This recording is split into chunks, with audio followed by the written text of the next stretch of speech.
Right when most people think the ocean goes quiet, that's when the real monsters start to move.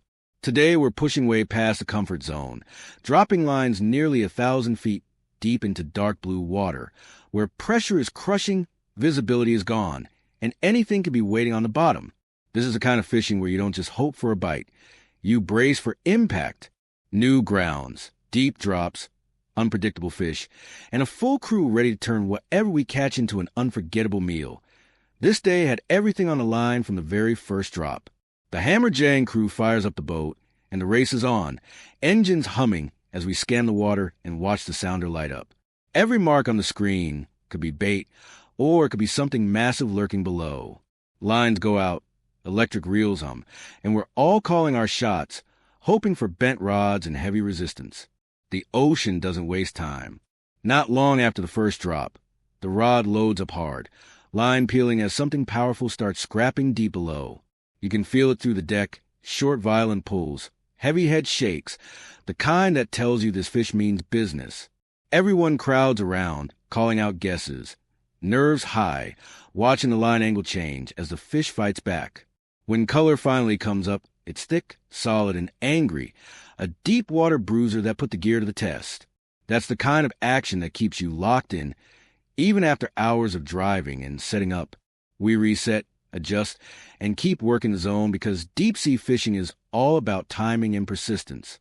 One moment, nothing happens. The next, you're hanging on. Between drops, jokes fly, reels spin, and someone's always talking about how electric reels are taking over while the old school guys just laugh and keep fishing. After the deep drops, it's time to get in the water. Out in the deep blue, visibility opens up and the hunt becomes quiet and personal. I take the first drop and immediately see shapes moving in the distance. Predators cruising the edge of the reef, curious but cautious. They're more interested in free food than me, darting in and out, testing boundaries. Then a solid school rolls through, and I know this is my chance. The fish stays just at the edge of my range, that uncomfortable distance where you either commit or watch dinner swim away. I take the shot. The flopper looks like it holds, but the shaft barely hangs on. Now it's chaos as the breakaway system kicks in, and the fish takes off, dragging floats and burning energy. After a tense fight, the fish finally tires out, and relief hits hard when I get hands on it. Clean sashimi secured, and I'm already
scanning for the next opportunity.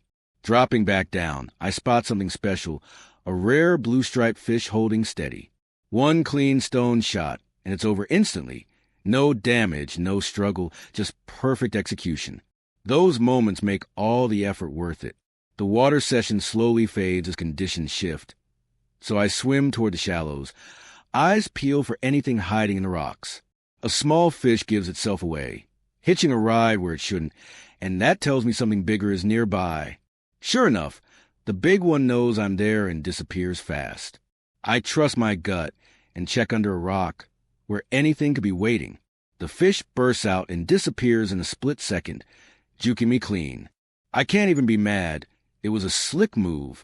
I throw a shaka anyway, even though he's long gone.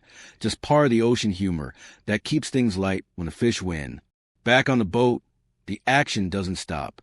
Lines are dropping to 800 feet and beyond. Rods bound.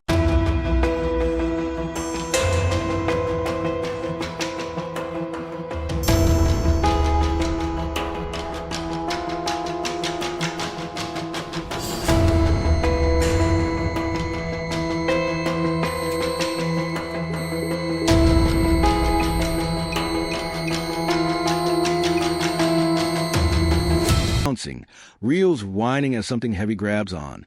You can see in the rod tip that steady, violent shake. That means the fish is digging deep. Everyone's watching the depth counter tick down. 900 feet, 926, pure deep-sea territory. When the fish finally comes up, it's another solid catch. Proof that grinding pays off even when the odds feel stacked.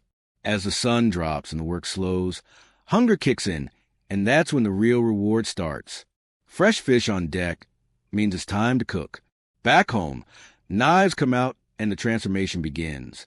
Clean cuts, perfect slices, and suddenly the day's effort turns into art.